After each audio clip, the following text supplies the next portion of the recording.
Alright, today's lesson is very similar to yesterday's, in that instead of using perpendicular bisectors that cut through lines, today we're going to use angle bisectors that cut through angles.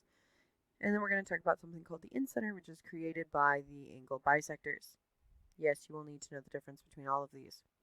Okay, an angle bisector is a line that cuts an angle in half.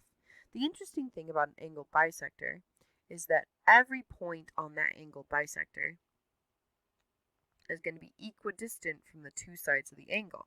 Because it cut the angle in half, that makes sense that it would stay an equal distance from the sides of that angle. Okay?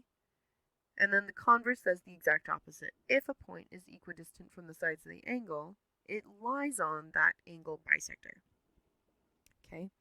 That's all this is saying. It's a whole lot of fancy words just saying, hey, if we cut an angle in half, any point on this line that we cut the angle in half with, is going to be equal distance from the sides of that angle.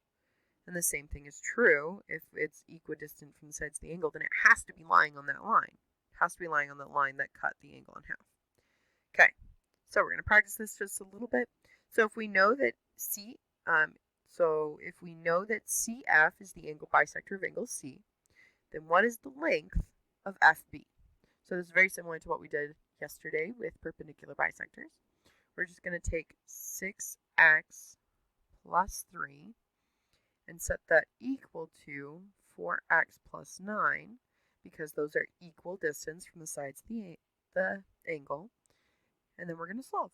So I subtract 4x from both sides, and I get 2x plus 3 equals 9.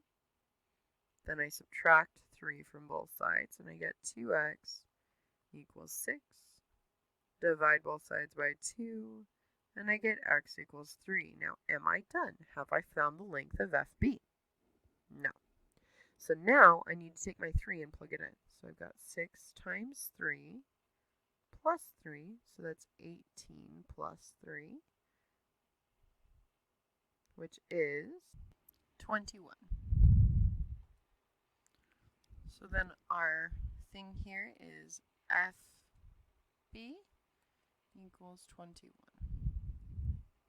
Alright, I want you to use that same logic to go ahead and do this problem.